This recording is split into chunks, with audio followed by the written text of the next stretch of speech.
Hello, everybody. Eric here with a weekly wrap up for the week of January 12th through January 18th of 2025.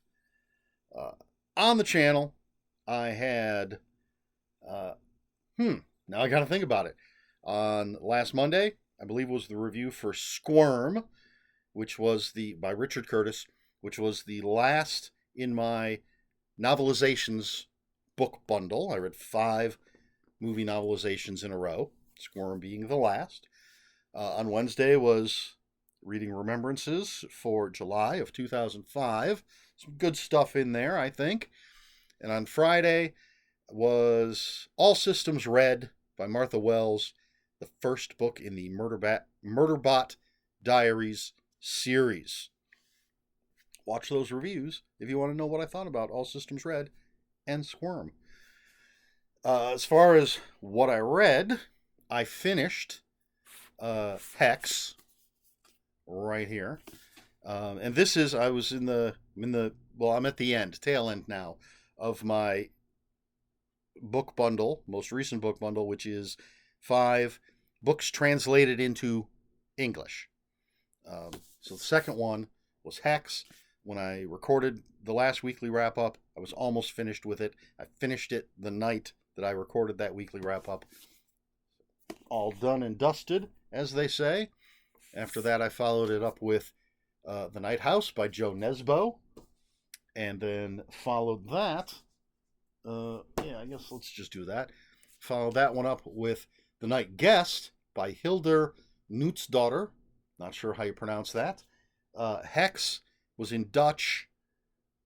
The Night House was in Norwegian, perhaps?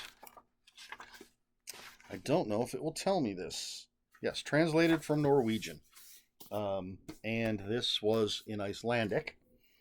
And I'm currently reading, about a third of the way into Three Assassins by Kotaro Isaka. And this is translated from Japanese. It is a companion. I still haven't determined if it in my head if it's a prequel, a sequel to Bullet Train.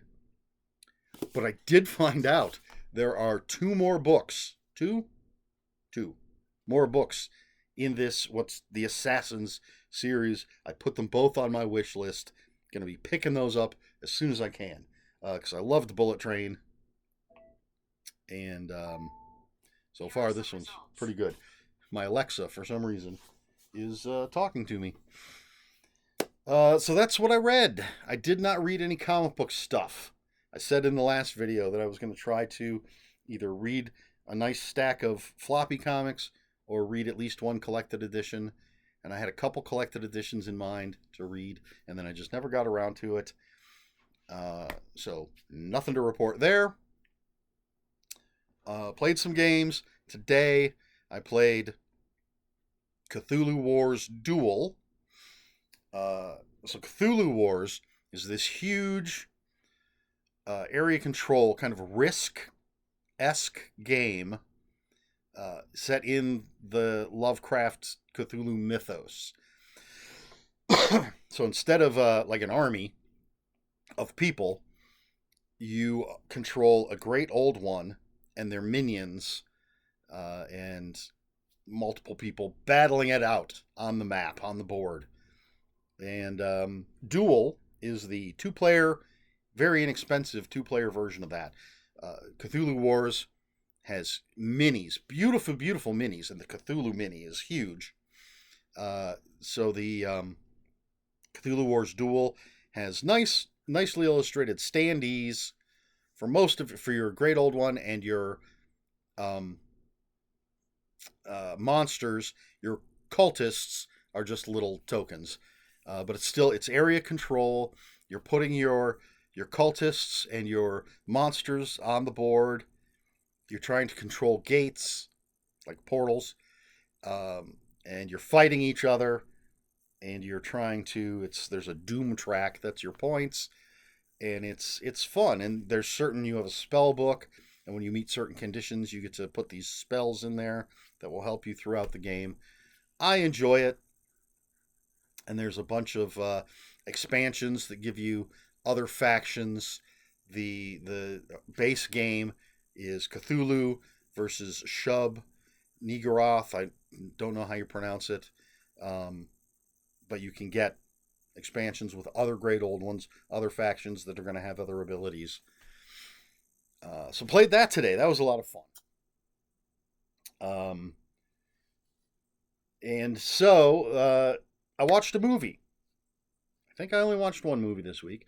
What I watched was The Thicket, based on the novel by Joe Lansdale. It's one of the books I read in the very first book bundle that I did when I was reading books that have been made into movies. New movie, just came out last year, I believe. Stars Peter Dinklage and Juliette Lewis. And I thought it was pretty good. Here's the thing. Joe Lansdale's writing is too good. I've watched, there's Bubba Hotep, fantastic movie, and Incident on and Off a Mountain Road, which was in the first season of Masters of Horror, very well made episode of Masters of Horror. I thought that was a great adaptation. I think he's had in some other anthology series, maybe like in Creepshow or something, he might have had another story or two adapted. I don't know. But of the two major motion pictures that have been made, Cold in July and, right? Yes. And The Thicket. Both movies are perfectly fine, but I don't think either one captured the true essence of Joe Lansdale's writing. So Cold in July, the book, very, very much about fathers and sons, and I felt that was lacking in the movie.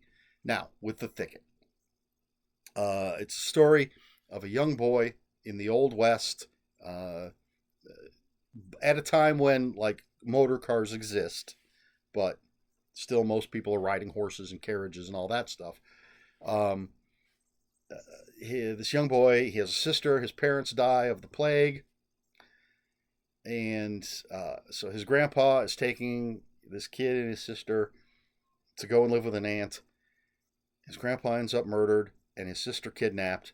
He wants to find the people that kidnapped his sister, go after them. He hires some bounty hunters, picks up some other people along the way to find his sister. And the book is told by the young guy. So everything that happens in the book is through his eyes. The movie does away with that. We get a lot of stuff that's going on that does not involve him, which is fine. All the performances, I think, are fantastic. Peter Dinklage is great. Juliette Lewis is great. I forgot to look up the guy that plays, there's a pimp type of character. Very minor in the book. His role's expanded a bit in the movie, and I absolutely love this guy's performance. I think he's absolutely fantastic. Possibly my favorite performance overall in the entire movie. Just for pure entertainment. But I think there's an essence. There's something that's lost in the translation. I think if you see the movie before having read the book, or without ever reading the book, you'll have a great time. If you want an old gritty Western, violent Western, great performances. I think if you've read the book, then I can't say. I think it's going to be a personal thing. I feel something is lost in the translation. I do think Juliette Lewis is fantastic, and her character, because we step away from everything being from the perspective of the young guy. I want to say his name is Jack, because that just seems like the type of name for this type of character, but I could be wrong about that. But because we've stepped away from everything just being first person him, we get a lot of stuff with Juliette Lewis's character. Her character gets more development, and her performance is absolutely fantastic. So that's a plus. That's in its favor. Peter Dinklage, again, wonderful. I love Peter Dinklage. There is a thing that's kind of thrown in at the end with no previous mention of it that may not bother people, especially, again, if you haven't read the books. But in the books, there's something with one of the characters that we're told throughout the story, and so this thing that happens at the end, I think, has more impact than it does in the movie. I don't want to give away what it is, but imagine our heroes show up where the bad guys are, and the bad guys have a dog chained up outside their hideout, and one of the characters turns to the other characters and says, "Oh shit, you're deathly afraid of dogs and become catatonic. I guess you're not going to be any good." And that character's like, "Yep, sorry, I can't help at all. I'm out because I'm deathly afraid of dogs." When there's been absolutely no mention in any place in the entire movie that this character's deathly afraid of dogs. It's just sort of thrust upon us. This is not at all what actually happens in the movie, but hopefully I'm getting across what they've done. There's this thing at the end that they just sort of lob at us with absolutely no mention of it anywhere previously. It's not egregious or anything, but I just think because it is a part of the entire story of the book. I say the entire story of the book. It is a part of this character throughout the book. Then what happens at the end is more impactful. Hopefully this is making sense. Anyway, this is why, I would give it, if I were to rate it, I'm not on Letterboxd or anything. I'd give it a 4. That's it. Just a flat out 4. I really liked it. Mainly based on those performances. But I can't say I loved it. If Bubba Hotep, that's a 5. I love that movie. But I can't say I loved this. I think there's something missing. There's an essence missing from Joe Lansdale's writing. Joe Lansdale's writing is just so good. That I don't know who could actually accurately translate it. I mean, a lot of great books accurately translated. Some even made better, some would say, in the movies. But my experience now, to the best of my knowledge, there are 3 full-length Joe Lansdale adaptations. Bubba Hotep, Cold in July, and now The Thicket. Absolutely love Bubba Hotep, but Cold in July and The Thicket, there's an essence missing. Anyway, that's my review, my little mini review of The Thicket. I do recommend watching it, especially if you're a Lansdale fan.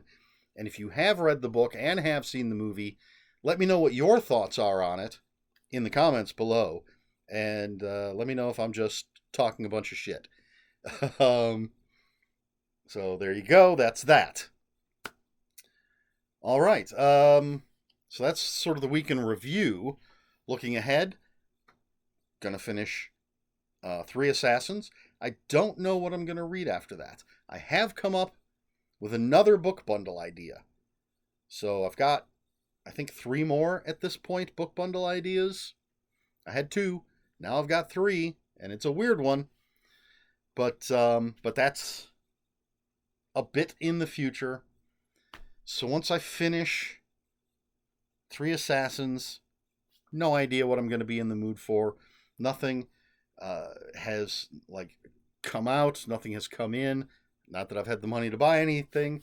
But nothing's jumping out at me saying this is what I have to read next. So can't tell you about that because I don't know.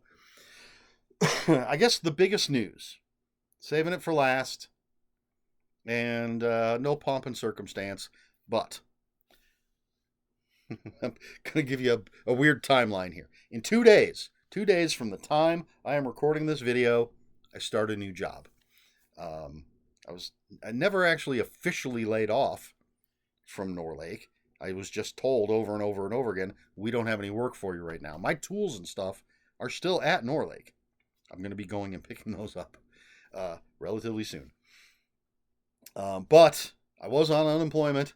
That ran out. So fortunately, it ran out last week. Fortunately, I start. In 2 days from this recording, I start a new job. Or another way to look at it, one day from the day this drops. So if you're watching this video on the day that it drops, tomorrow I start a new job. If you're watching it the day after it dropped, hey, guess what? Today I started a new job. And if you're watching it after that, hey, I started a new job at some undisclosed time in the past. We'll see what it's like. It's at a factory. My only concern at this point is I hope I don't get bored. It is a very, if I'm doing what they told me I was going to be doing, very straightforward, relatively simple. Just a matter of honing my skills in what I'm doing. But it's going to be sitting or standing in one spot, basically doing the same thing over and over and over again. We are allowed to have one earbud in, and I've got almost 5 months worth of podcasts to listen to catch up on. So I do have that, but I'm not going to be doing that probably the first week. We'll see how things go. Tomorrow's or Monday, not tomorrow at recording time, tomorrow at viewing time, or in the past viewing time, depending on when you view it. Orientation on Monday, and then I assume I just start on Tuesday, start the actual work on Tuesday. We'll see how it goes. If Tuesday everybody just ignores me for the most part, except, for training, maybe Wednesday, Thursday, I'll pop an earbud in. Who knows? Who knows how it's going to go? But one of the nice things is I just have a salary, so I know what every paycheck is going to be. Downside, Norlake paid every week, so I've been getting paid every week for almost 20 years. Now it's every 2 weeks. And I'm not sure when that first paycheck is going to come, if it's going to be in a week or 2 weeks or 3 weeks. I guess it depends on, 2 weeks or 3 weeks, depending on when the pay period starts and ends versus when I'm starting. So I have to get used to getting paid every 2 weeks versus once a week.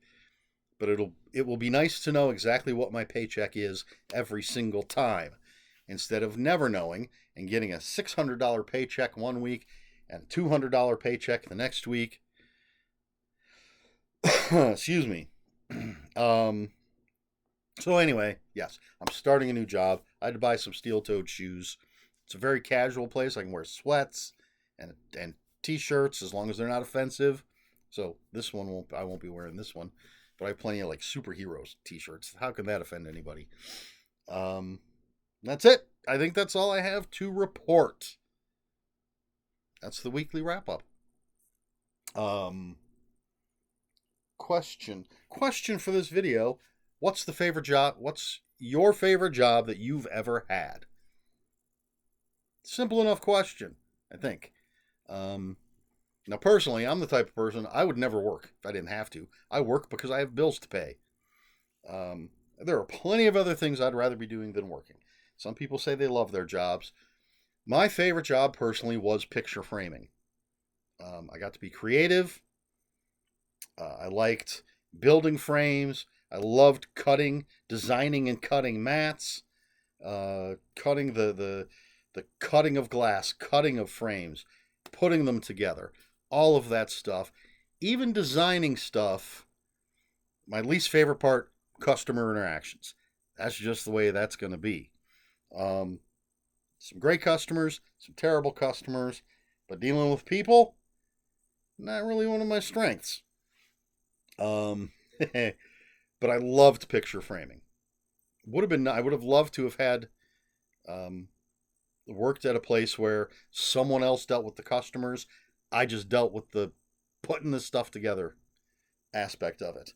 But that wasn't the case. But anyway, I mean, I enjoyed working construction because I enjoyed being outside, um, and nice physical labor. When I was a mason tender, when I was a roofer, I enjoyed that stuff, but didn't have the creativity of being a picture framer. So that's definitely my favorite job. What about yours? Let me know in the comments below. If you have any comments, questions, corrections, please put those in the comments below. If you've seen and or read The Thicket, let me know about that in the comments below. Excuse me. Please like, share, and subscribe. All the usual YouTube stuff. If you'd care to follow me on other social media, I'll have links for my Instagram and Bluesky in the description below. And I believe that's it. That's all I have for you this week. So until next week, read more books.